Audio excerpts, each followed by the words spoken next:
नमस्कार. Life with Meera and Parth या आपल्या यूट्यूब चॅनलवर तुम्हा सर्वांचं स्वागत आहे.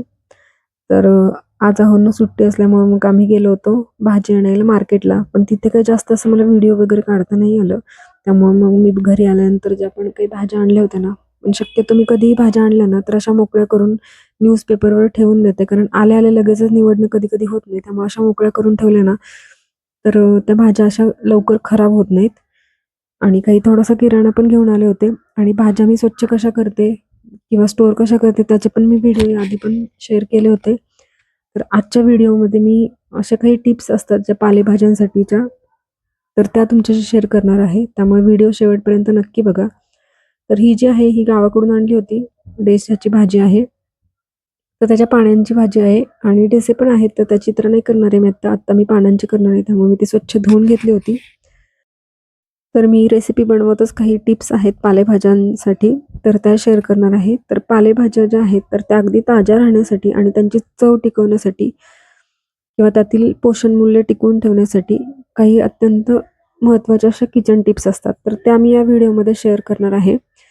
तर शक्यतो पालेभाज्या साठवताना किंवा त्या ताज्या तशाच राहाव्यात म्हणून त्या ज्या आहेत, तर त्या सुकवून साठवायच्या असतात. म्हणजे ज्या काही आपण भाज्या आणतो ना, तर त्या स्वच्छ निवडून घ्यायच्या आणि कधी पण आपण जेव्हा भाजी आणतो ना, तर त्या अशा पसरवून ठेवल्या ना, की त्या अशा सुकल्या जातात पटकन. त्याच्यामध्ये जर काही पाण्याचा अंश असेल, तर तो निघून जातो आणि शक्यतो आणल्या-आणल्या पालेभाज्या जर निवडून ठेवल्या ना, तर त्या पालेभाज्या आपल्याला स्टोअर करतो, तेव्हा तर त्या स्टोअर करताना त्या एकतर न्यूजपेपरमध्ये किंवा टिश्यू पेपरमध्ये गुंडाळून ठेवल्या ना किंवा कॉटनचा जो कपडा आहे, तर त्याच्यामध्ये जरी ठेवल्या किंवा मी ज्या या आधीच्या व्हिडिओमध्ये शेअर केल्या होत्या म्हणजे दाखवल्या होत्या, ज्या मी भाज्या स्टोअर करण्यासाठी कॉटनच्या बॅग्स मागवल्या होत्या, तर त्या बॅगमध्ये पण जर काही ओलसरपणा असेल ना, तर त्याला ॲब्झॉर्ब होतं. त्यामुळे त्या भाज्या ज्या आहेत ना, तर त्या छान राहतात आणि शक्यतो भाज्या हे कोरड्या कराव्यात आणि मगच त्याच्यामध्ये भरून ठेवाव्यात.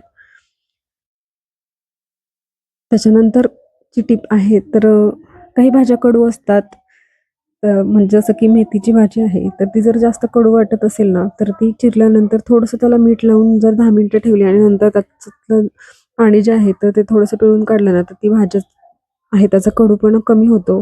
त्याच्यानंतर लसूण आणि मिरचीची फोडणी आहे ना, ही नेहमी पालेभाज्यांना लसूण मिरचीचीच फोडणी द्यावी. म्हणजे त्यामुळे त्याची टेस्ट खूप छान येते. आणि शक्यतो कोणतीही आपण पालेभाजी जर करत असेल ना, तर ती खूप जास्त वेळ शिजवू नाही द्यायची. आणि जेव्हा पण आपण पालेभाजी बनवतो आणि पालेभाजी बनवून झाल्यानंतर गॅस बंद करण्याच्या 1-2 मिनिटं आधी आपण त्यावर परत असं कच्चं तेल जे आहे ना, ते थोडंसं टाकून घ्यायचं आणि थोडंसं छान असं परतून घ्यायचं अर्धा मिनिट आणि मग गॅस बंद करायचा आहे. त्यामुळे काय होतं भाजी अशी चमचमीत दिसायला पण आणि चवीला पण लागते आणि टेस्टी पण लागते भाजी.